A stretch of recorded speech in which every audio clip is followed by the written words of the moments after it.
What's up, everyone? Welcome back to the channel. Tonight we are getting to another one of your sponsored requests. This one comes to us from our friend Kaza3282. Thank you so much. If you haven't checked out the reaction that's posted separately, this video is the breakdown where I go more in to the lyrics, my interpretation, things I want to talk about in the video, and yeah, just kind of take a deeper look at things.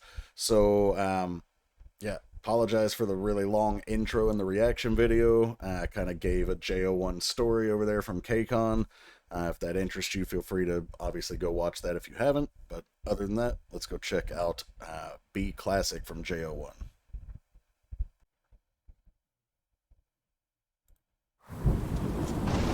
All right, we got our man sitting here at the piano, orchestrating. Very modern take. So it's a very modern rearrangement of a classical piece, Beethoven's Fifth Symphony. Now, the funny part about this, I knew it was from the reaction. I didn't mention it in the reaction video, but I knew it was the Fifth Symphony, Beethoven's Fifth. What I didn't know, and I went and looked it up to make sure that I was actually right about it being Beethoven's Fifth instead of something else. It's a really cool choice because B Classic from JO1 is apparently their 5th anniversary comeback or album. I'm not sure, but it's tied to their 5th anniversary. So rearranging and sampling Beethoven's Fifth Symphony is a really, really cool choice to put this type of song out.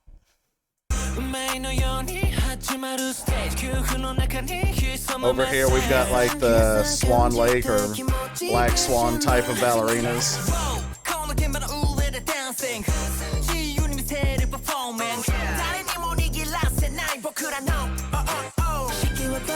You hear that dun dun dun dun dun dun dun. Yeah, like all of that is Beethoven's Fifth.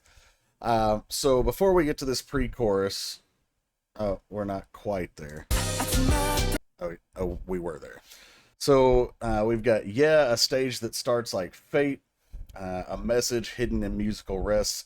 I really enjoy when a song stays thematically consistent and they use things like this, different words to evoke the image of that that theme.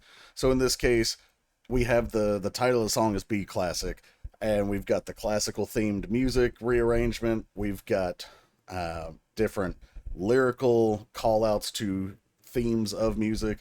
So we've got musical rest. If you've ever seen sheet music, you'll see notes, you'll see rests written into the sheet music, which if you're not familiar with how to read music, basically a rest is a period where you don't play a note. It's exactly what it sounds like. It's a period of silence, at least for your instrument. So when it says a message hidden in musical rest, it's almost like it's saying like there's a message hidden in the silence.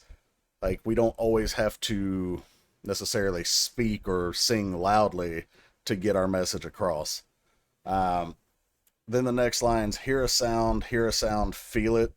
And then the last line, feelings crescendo. So a crescendo is where something starts soft and gets louder. But the feelings crescendo is literally saying like, you know, the feelings are growing from very little and they're escalating or, you know, getting bigger. They're getting louder. They're getting more prominent. And then it says, don't you know yet? So I'm not sure when they say feelings crescendo, though. I don't know if they're talking about the fans or their own, in terms of like maybe it's the fans' love that's crescendoing for them, or maybe it's their passion for music that's crescendoing. I'm not sure. But verse 2, while dancing on top of this keyboard, you could take it literally like dancing on top of the keyboard, or you could take it figuratively. You may have heard the phrase tickling the ivory when someone plays the piano. You could consider that dancing on the keyboard, like playing the notes very well. Free and charming, performing. We won't let anyone else hold us down. I'm conducting by myself. So I mentioned I saw when he was, I said orchestrating, but conducting was the proper term there, with the baton and everything earlier. And then the pre-chorus is going to be born from gathered sound particles. Of course, waves are made of particles. I mentioned sound waves already. A story becomes eternal. Also, what I like about this is the imagery. It's like they're not comparing themselves to humans, they're comparing themselves to musical constructs. And so they're essentially saying, like, we if you think of the story of creation of man, you think of, especially if you're coming at it from a Christian biblical, like using that as your reference, supposedly in there, God made man from the dirt. So there's particles, right, that are making up the body. Well, in this case, the creation of them is the dust would be the sound particles. Story becomes eternal. So the story becoming eternal, though, is literally what this message is about. Like, be classic. They want to be something timeless. They want to be eternal. They want to echo through the ages. They want to be remembered. We show the next opus. So an opus is a work of art, typically from a musician. Doesn't have to be a musician, but it usually is. If you've ever heard the term a magnum opus, it's usually referring to someone's greatest work. So yeah, let's see here.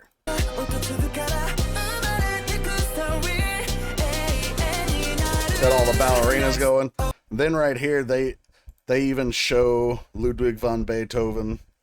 I want to say, and I could be wrong, because Beethoven had so many famous works, but I want to say that the Fifth Symphony was considered his magnum opus. I could be wrong, though. But anyway.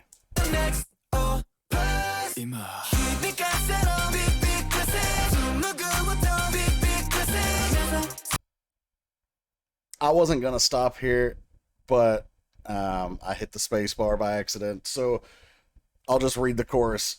Let it resonate, BB classic. So resonate is another term when we talk about music or sound in general. So I like that we're keeping these themes consistent. Again, I've mentioned that a couple of times. A weaving sound, BB classic, to the place you want to reach. So remember, they want to be eternal. They want to be classic. They want to go for ages. So a weaving sound to the place you want to reach is like it evokes the image of like going on a journey with these musical notes far into the future. They want to reach that point, and the weaving sound, like, let's think of like a winding road, something like that. And then check it 1, 2, 3, 4, be classy. So check it 1, 2, 3, 4 is like doing a mic check, which you would do at a performance.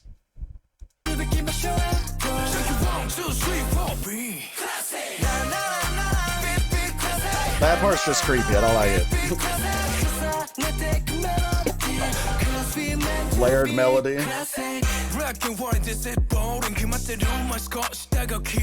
So here again, we're keeping that theme consistent. My score is decided. Okay, so you have two meanings here. My score is decided. You can think of that in sports terms of, having the winning number, right? Like, you scored more than your opponent.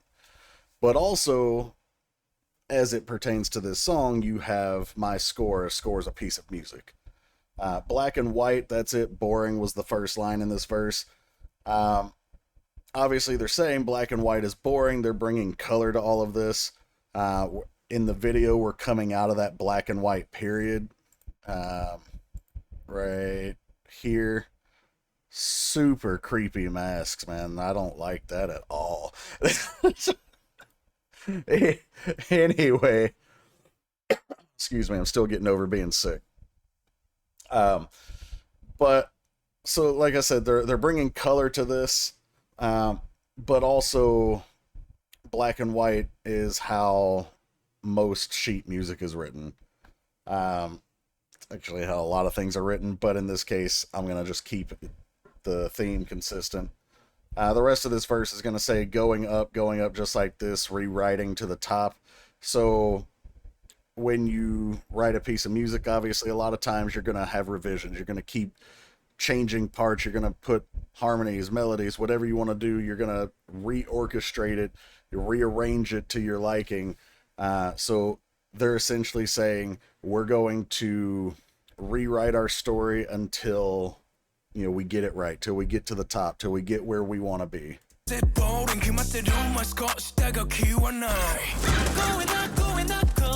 Oh, we got the crows following him.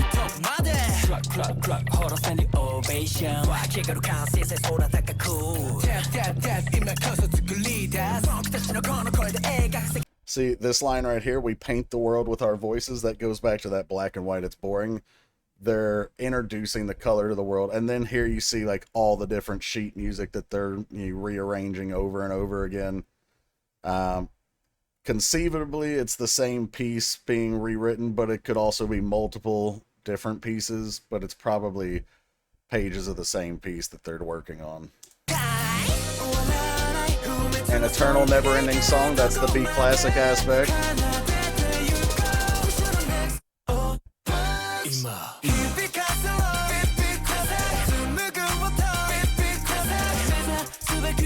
Even in the architecture, the props back here, you see like these different type of columns. These columns, I believe, at least this one is, I think it's called Ionic style. I could be misremembering, but the point is these stone pillars here are designed to look like classical Greek and classical Roman architecture. So again, throwing in different versions of the word classic or classical. We're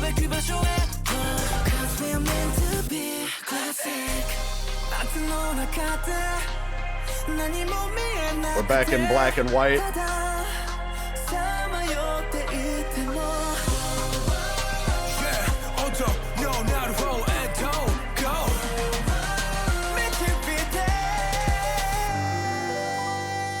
So you see right there how he did the little finger playing as he kind of spun around here. That was him dancing on the keyboard or tickling the ivories, of course. But this bridge is even if in the darkness you can't see anything, even if you're just wandering, go towards the sound, lead me. So going towards the sound, I assume would be towards their sound. Like, even if there's so much noise, even if, let's take this to the real world, even if there's all these other groups fighting for your attention, even if you can't decide who you want to be a fan of, whatever, like, you can follow our sound and we'll lead you there. You can cherish our sound. Where he does actually say lead me though, but I feel like it's really doesn't change the meaning there. But let me know what you guys think of that particular line. But back in terms of not real world, but in the song, again, this is like, picture yourself being blindfolded and having to navigate something. When I proposed to my then wife way back when, I did that when I took her to a water fountain, one of those that have like the different jets that shoot into the air and everything, and I blindfolded her, I navigated her through the jets without getting wet, so that we could be in the center of the fountain, and I proposed to her there. So you have the sound that can guide them, whether they can see or not, and that's what they're getting at here, is their sound is something that's going to be timeless, classic. It's going to be your light in the darkness, whether you can see it or not.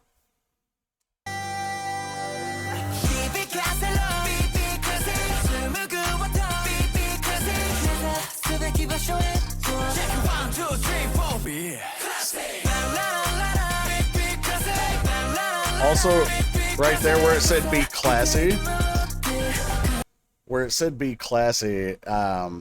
when you think of classical music and people who take in that kind of music, you often associate them with the word classy.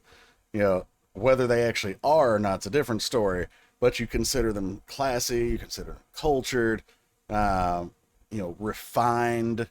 So when they say be classy, they have that same, not just be classic, but have that refinement.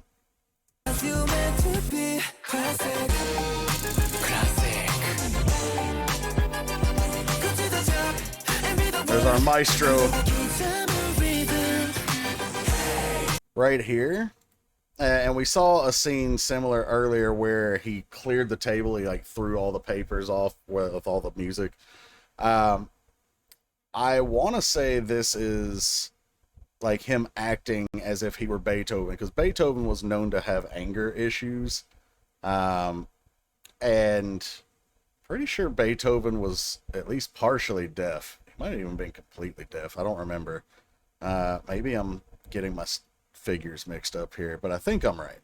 The point is, though, is he would often, at least per stories, would do something similar. Like, he wasn't satisfied with his work, and he would, clear off the table, and he would, angrily start writing more music. And this Fifth Symphony, there's more to it in terms of the story of the symphony itself.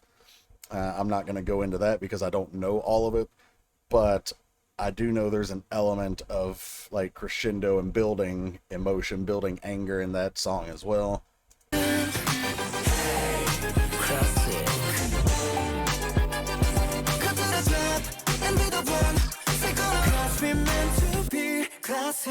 I also like how we keep getting the different camera shots where the ballerinas appear and then they disappear. It's almost like they're like black swans. It's almost like they're haunting him. I'm not sure if that's what it is. It's obviously intentional. I was going to say I'm not sure if it's intentional, but everything is intentional in these videos. I just don't know if that's the intention or not. But, and then this line here, because we're meant to be classic. We're not meant to be mediocre. We're not meant to be a flash in the pan. We're not meant to be some passing trend. We're meant to be timeless. We're meant to be something memorable. Classic.